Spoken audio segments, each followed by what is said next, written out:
Hello and welcome to Moral Medicine. My name is Eric, and today I'm joined by a very special guest, Kelly Pfaff, who is going to be talking about a very important topic regarding her late husband, John Pfaff. Thank you so much for having the courage to join us today, Kelly. Happy to be here. Thanks for having me. Absolutely. So I think it would be very beneficial for the audience, Kelly, to learn a little bit about who your husband was. Obviously, John took his own life because of post Finasteride syndrome, which is a devastating and horrible condition, which many people are suffering from. But I think it would be great if you could maybe just describe for people who John was as a person. I'm happy to. It's funny because I can rattle off so many things. And one of the first things I gave him for our wedding anniversary, the first year, was a description of every piece of him that I love so much. And I don't have that with me. But John was just your natural born leader. He was a great communicator. He was reliable. He knew how to make decisions quickly. People respected him. He was like conservative, meaning he was conservative in the way he was. So you knew that you could trust him because he doesn't wasn't going to do something like wild and crazy. He had good friendships. He loved the outdoors. He was an athlete. He was such a family man, very close to his sisters, his parents. I mean, all the way up until the end. So good with the kids. Great husband. I mean, I'm the list that can go on. And it's funny because I was just going through a file because I was telling you how we've been spending some time recently on this Propecia thing again because it's still so out there and very frustrating. And I was going through these files and I was just finding like these documents are like this is how John was. He was a planner. And this one all goes all the way to 2017. I mean, he took his life in 2013, but clearly he was thinking way past that. And I even have ones that go to 2030. I mean, he's just like, he is a planner, writes everything down, and um, yeah, just very driven. And I miss who he is. And in fact, a lot of the friends that were close to him have also been devastated by his loss because it was a loss of, a colleague, someone that they could call to and say, "Hey, John, what do I do in this situation?" So he just is really missed by all because of his words of wisdoms and the way he just showed up for people so graciously. Yeah, I could tell that John is really a remarkable person who had a great impact on those around him. So thank you for sharing that with the audience, Kelly. I really appreciate it. And I also wanted to ask you, how was John prescribed finasteride? So could you maybe talk a little bit about if, for example, there was any safety information that was presented to him? Would you be willing to maybe just walk us through, John's story with finasteride, how he was prescribed it? Absolutely. Well, it was it led up to getting prescribed. He was kind of worried about his hair loss right here. I think his grandfather maybe lost a lot of hair in the front, and he was really close to his grandpa. So I think he had a fear that maybe that would happen to him. So he was trying to stay ahead of what was very minimal hair loss, right? On the top of the head. So he was using Rogaine for a lot of years, just spraying it there every day. And he had read that Rogaine, once you stop, your hair falls out. So I had heard something from a friend of his that he surfs with that he was taking Propecia. And that guy's hair, our friend's hair was just growing like crazy. So it wasn't in that moment that he went to go find out more about it. I think over time he got frustrated with Rogaine and decided to see his dermatologist and ask about this drug Propecia or talk about hair loss. I wasn't even there for the appointment, but what I do remember is he went to the dermatologist and he came home with a bottle of Propecia. And I was pregnant at the time. It was 2008, so it's probably like, in the spring of 2008 because our daughter was born in the summer. And I remember he put the bottle on the bathroom counter. I can remember it so vividly. And he's like, "Don't touch the bottle." He's like, "This is my new, medication for my hair. The doctor said don't touch the bottle because you're pregnant and it could cause birth defects. So that was the only thing that he had heard from the doctor about the drug. So, and then he went along to start taking that in 2008. So, did that answer? That's Yeah, no, thank you so much for sharing that. So, in other words, John never mentioned anything about being informed about the side effects or the risk beyond the fact that you should stay away from it because you were pregnant. So, thank you for sharing that, Kelly. And would you be able to talk to us a little bit about John's experience taking finasteride? So, was there a certain point where you or he noticed that maybe something wasn't exactly right?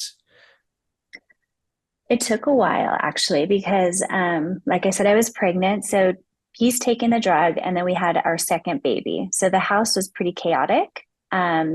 So in addition, it was like 2008, 2009. So there was a recession going on. I don't know, for in the US anyway. And we were building our house, a dream house across the way, across the alley. So that at that time, the things that I noticed that were new, because John and I got along very well. Okay, we were not perfect, so no relationship's perfect.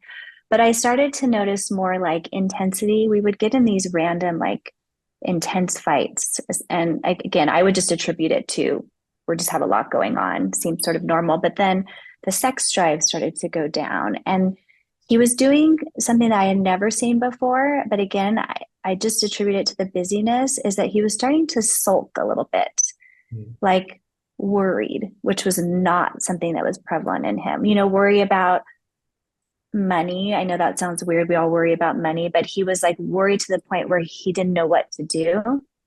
There was just little glimpses like that, right? In 2008, 2009. But by 2010, we had finished our dream home. It was amazing. Like everything, we were out of the recession. Our kids were getting older. Like life was good.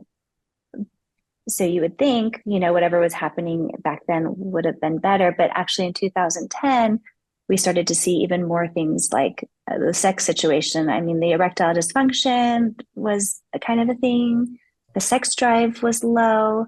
And then let's see, that's 2010. And then come 2011, I think is when the symptoms started to show up. And I don't know why it took 3 years, but it did.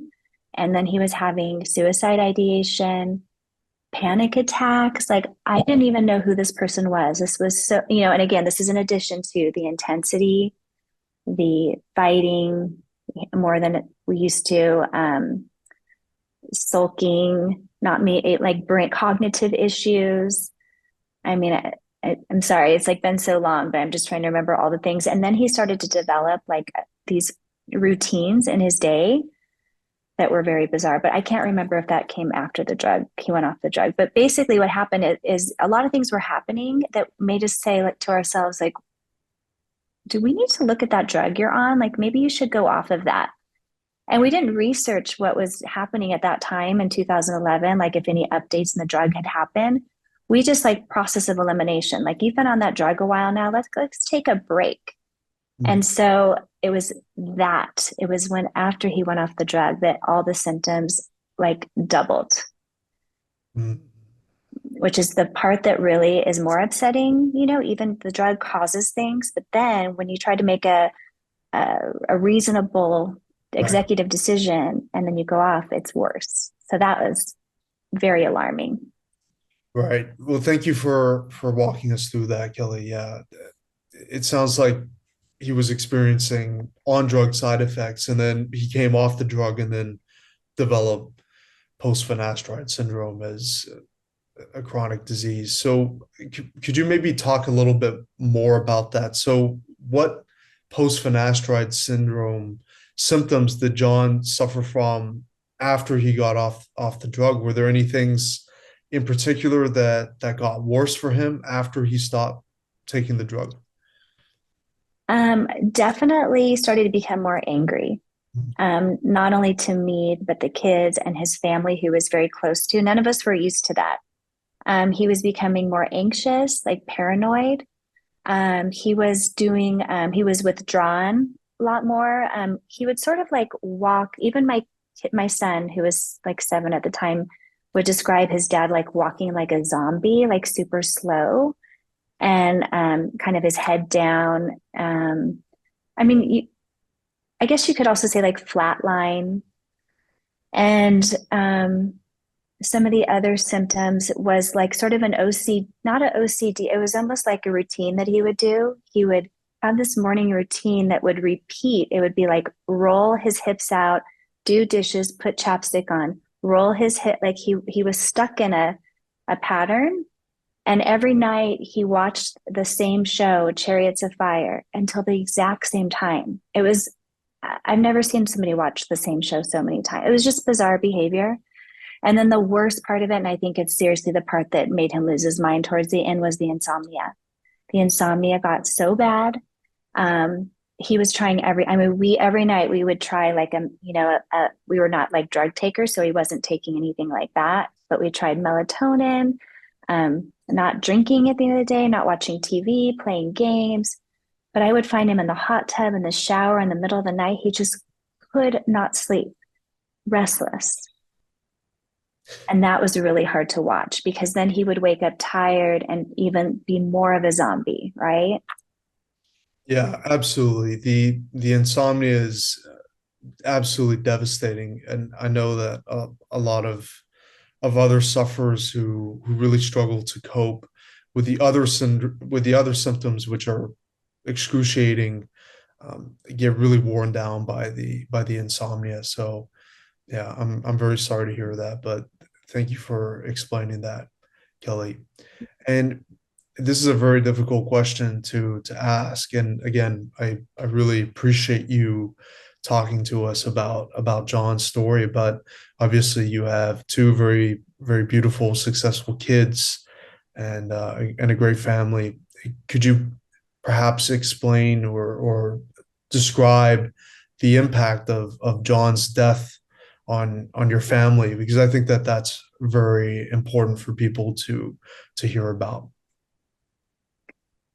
Well, thank you. And by the way, will always be, I mean, no question for me is untouchable because I think it's really important for people to know that they can ask anything with regards to this. I'm happy to share. I've gotten past I'm not uncomfortable with anything, even though sometimes it is hard to revisit some of the moments. But, I think it's hard for anyone to lose, a parent. So, so my heart goes out to anyone that has lost one. I think with John, what's been hard for us is that was such a huge person I mean, he was super successful. He was a great leader. So he was such a great role model for me and for my kids. And, I have a son who's missing out on all of that. It's been hard because I was a stay-at-home mom. So I've had to sort of figure out how to not only be a mom and a dad, but also try to raise my kids, and financially and emotionally. And that's been a journey, a struggle, a journey, and we continue to build upon that. I think that I am grateful that I have such great parents, and John's parents are amazing. So we as a unit have been a village, and that's helped a lot.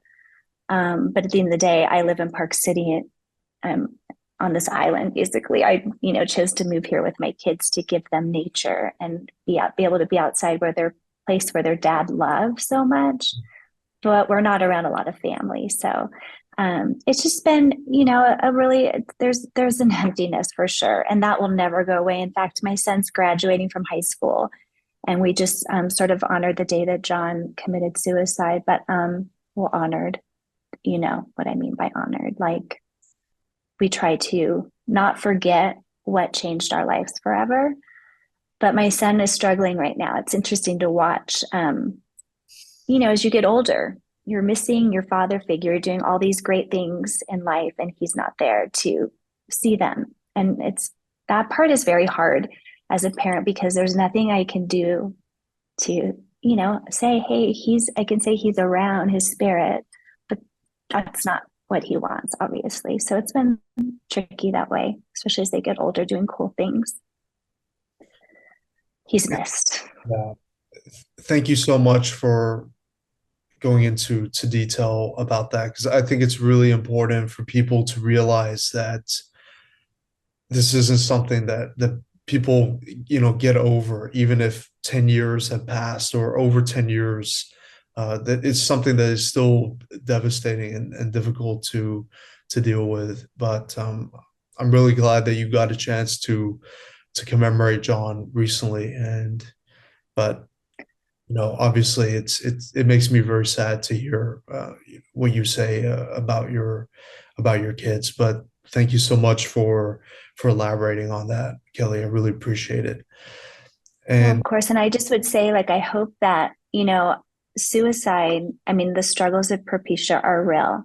And I really wish that I don't know if John, what he would have done had he known what he was suffering from. I think he was like losing his mind because he didn't know, but something obviously was. And I just would say, like, for people that are struggling, I mean, luckily there is information and help out there right now to try to get some support, so that you understand that you can do this, because leaving I mean, John is missing out on so much. I know he's so regretful, right, of what led him to this. I know he would rather be finding a way to be here and be present with his family. So anyone suffering should please really try to seek the help that they need so that they can stay with their loved ones.